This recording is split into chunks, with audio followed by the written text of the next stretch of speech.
Et donc voici la nouvelle exposition virtuelle sur le thème Refonder la République en France, un chapitre qui est, on le voit bien au niveau des dates, à la fois dans la guerre, 1944, et en dehors de la guerre, un chapitre où il s'agit de comprendre comment, pendant la guerre, on a préparé ce qu'on ferait à la libération du territoire. Voici donc les différentes salles de l'exposition. Dans la première salle, nous étudierons rapidement, puisque nous l'avons déjà vu dans un autre chapitre d'histoire, comment la France a retrouvé sa liberté et ce qu'on a pris comme mesure pendant cette période-là. Dans une deuxième salle, on verra qu'une des priorités sera de restaurer la démocratie et comment on s'y prend pour effacer ce qu'a fait le régime de Vichy. Enfin, dans une dernière salle, on verra plutôt les réformes sociales, économiques qui ont été faites pour rebâtir la France après la Seconde Guerre mondiale. Rentrons donc dans la salle numéro 1, où comment retrouver la liberté, avec notamment les principales actions du GPRF, gouvernement provisoire de la République française.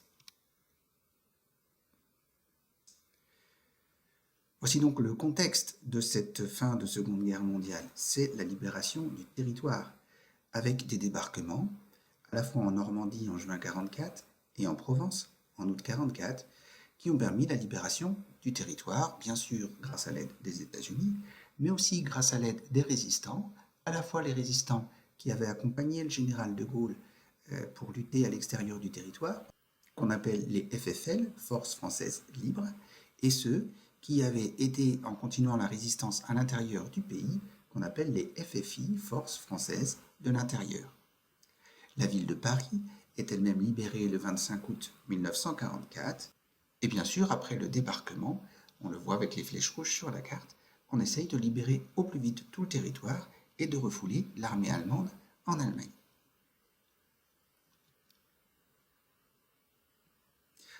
En même temps, De Gaulle réunit à Alger un gouvernement qu'on appelle le gouvernement provisoire de la République française, qui est fait de toutes les composantes différentes politiques de la résistance. Donc on y trouve à la fois des communistes, des personnes socialistes, des personnes de droite aussi. Et ces chefs de la résistance se réunissent justement pour réfléchir à l'après-guerre, à ce qu'on va faire après la guerre. Ce gouvernement provisoire de la République française a été créé en juin 1944 à Alger. La priorité de ce gouvernement provisoire de la République française est de mettre fin au régime de Vichy. D'y mettre fin de deux manières, à la fois en rétablissant l'ordre, et puis rétablir aussi la légalité républicaine, le poids de la République. Alors comment faire? Rétablir l'ordre, tout d'abord avec la résistance. Des armes ont été données dans plein d'endroits du territoire pour lutter contre la milice ou pour lutter contre les armées d'occupation allemandes. Donc il faut désarmer ces anciens résistants. Ensuite, il faut bien organiser l'épuration, c'est-à-dire s'occuper des anciens collaborateurs, de ceux qui ont fonctionné avec l'Allemagne, mais s'en occuper de manière légale. Donc une épuration légale qui consiste à juger les principaux collaborateurs. On le voit avec la photo. Bien sûr, Pétain, en tant que chef de l'État français, est jugé. Il sera même condamné à mort, et c'est De Gaulle qui commuera sa peine en peine de résidence à perpétuité à l'Île-Dieu. Et puis d'autres personnes vont avoir différentes condamnations, notamment quelques-uns à la peine de mort, quelques-uns à la prison, quelques-uns aux travaux forcés. Tout ça pour éviter en tout cas l'épuration sauvage où les habitants feraient eux-mêmes justice, qu'on voit d'ailleurs un petit peu sur la photo du haut, où les femmes qui avaient pris des soldats allemands comme compagnons se retrouvent rasées par exemple, ou doivent, comme punition par la population, défiler nus ou en chemise de nuit dans les rues. Enfin, restaurer la légalité républicaine, ça consiste bien sûr déjà à supprimer toutes les lois de Vichy, puisque Vichy n'était pas une république, on estime qu'elles ne sont pas valables. Ça consiste aussi à rétablir les principales libertés, comme la liberté de la presse, la liberté de se réunir, la liberté de conscience, toute chose qui sous Vichy n'existait pas, puisque les juifs étaient traqués, donc liberté de conscience non respectée, et puisque la presse était censurée. Ça consiste aussi tout de suite à nommer des commissaires de la République dans les provinces pour surveiller ce qui s'y passe. Alors ces commissaires de la République sont souvent d'anciens résistants et vont s'occuper notamment du ravitaillement, des réquisitions, puisqu'on sait que l'économie est en grande difficulté à la sortie de cette guerre. Enfin, il faut organiser l'élection d'une assemblée constituante pour proposer une nouvelle constitution à la France pour savoir comment seront répartis les pouvoirs dans la nouvelle République. Salle numéro 2, il s'agit cette fois-ci de restaurer la démocratie, ce qu'on voit d'ailleurs sur cette image où la rue du Maréchal Pétain est remplacée par la rue de la République, justement. Comment tourner la page de Vichy? Comment renforcer l'idéal républicain?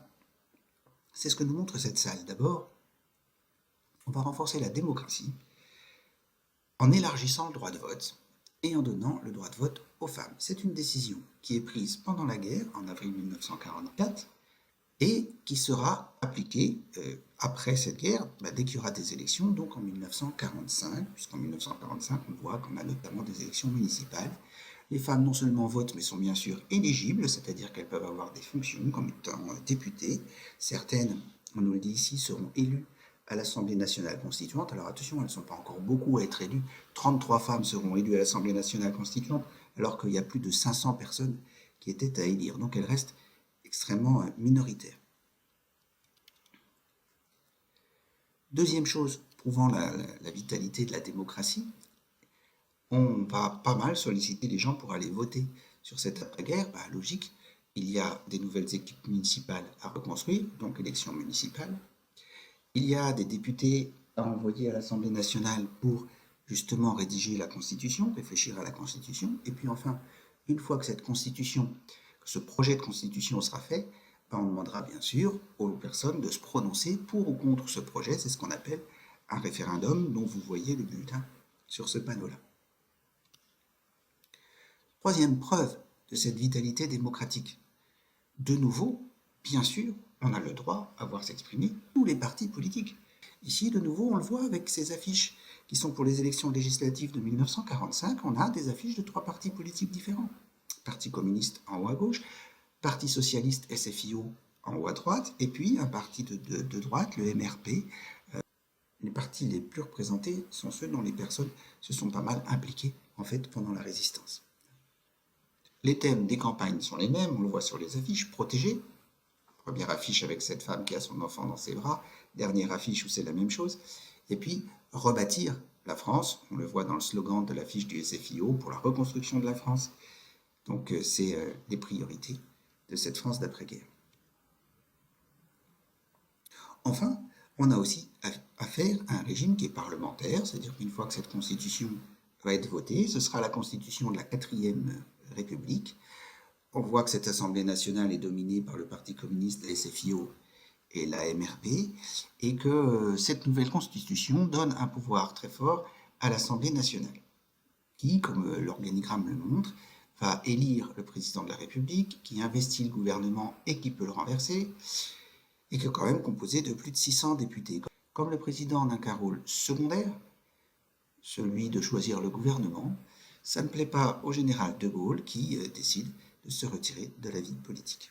Cette nouvelle constitution est adoptée en octobre 1946 et donc donne naissance à la 4e République. Elle précise dès le départ dans son préambule qu'elle garantit le droit au travail, à l'instruction, à la santé et aux loisirs, autant de secteurs qui avaient été mis en difficulté pendant la Seconde Guerre mondiale. Salle numéro 3, pour terminer, la volonté de tout ce qui est fait dans cette période-là et aussi de rebâtir une France solide. On comprend bien pourquoi quand on voit ce thème de salle 3, 51% des voies ferrées étaient détruites, 18% des habitations étaient détruites. Si je regarde un petit peu mieux l'affiche qui compare ce qui se passe en 1944 et en 1945, je verrai encore d'autres secteurs, transport, ponts, extraction de charbon, qui ont été bien sûr beaucoup touchés par cette Seconde Guerre mondiale. Alors pendant la guerre, le CNR, Conseil national de la résistance, fondé par De Gaulle et dirigé par Jean Moulin, avait pris la peine, le temps justement, de se mettre d'accord sur un programme avec tous les partis de la résistance, avec les chefs des différents syndicats, mettre vraiment tout le monde d'accord sur qu'est-ce qu'il était prioritaire de faire dès qu'on aurait de nouveau les commandes de la France en main. alors, ce programme fait en mars 1944 s'intitule Les Jours heureux et propose des grandes réformes sociales et aussi des grandes réformes économiques à faire pour reconstruire la France. Et c'est lui qui va servir de référence, qui va servir de base à ce que va faire juste après le gouvernement provisoire de la République française, dont on a parlé tout à l'heure, et à ce que fera, derrière ce gouvernement provisoire, la 4e République, dès que la Constitution aura été approuvée. J'ai mis la photographie du leader du Parti communiste, M. Roussel, parce que justement, on voit dans ce discours qu'il avait fait en 2022 que le nom de son slogan pour l'élection était justement la France des jours heureux, qui est une allusion aux jours heureux du programme du CNR. Qu'est-ce qu'il y a exactement dans ce programme? Deux grandes branches. À gauche, la priorité économique, des réformes pour arriver à reconstruire vite, et l'essentiel de ces réformes, ce qu'il faut essentiellement retenir, c'est les nationalisations. L'idée, mettre les principaux secteurs de production ou importants pour l'économie dans les mains de l'État, afin que ce soit l'État qui décide comment organiser, comment planifier, comment gérer cette reconstruction d'après-guerre. Du coup, les sources d'énergie importantes de l'époque, électricité, charbon, sont mises dans les mains de l'État. Donc EDF, GDF sont des compagnies, vous voyez, électricité de France, gaz de France, sont des compagnies gérées par l'État.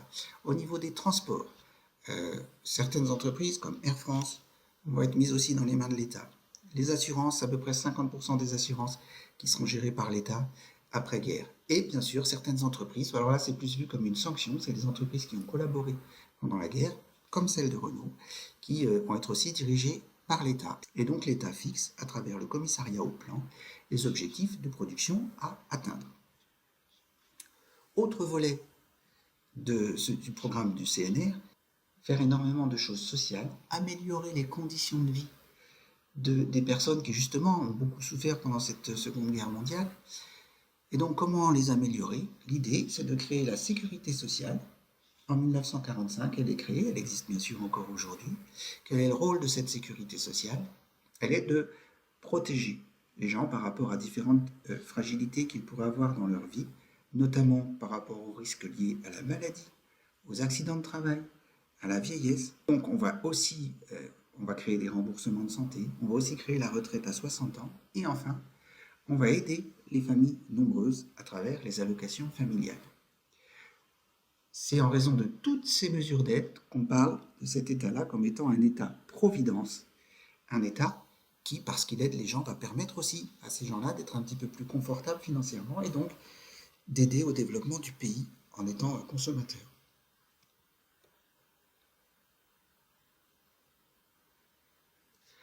Voilà, c'est tout pour cette fois.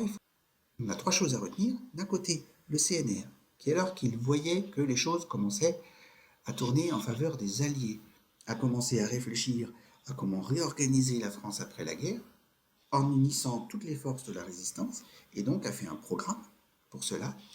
Le GPRF, qui dès que le territoire a commencé à être libéré avec les débarquements, etc., a fait respecter l'action de la République, a essayé de mettre vite en place les premières mesures pour relancer la France économiquement et pour que socialement elle se porte mieux, notamment élargir le droit de vote avec les femmes par exemple. Et puis enfin, la 4e République, qui s'est mise en place dès que la Constitution a été approuvée et qui, elle, a poursuivi les réformes du GPRF avec notamment énormément de nationalisation. Voilà, à bientôt pour une autre exposition virtuelle. Bonne révision.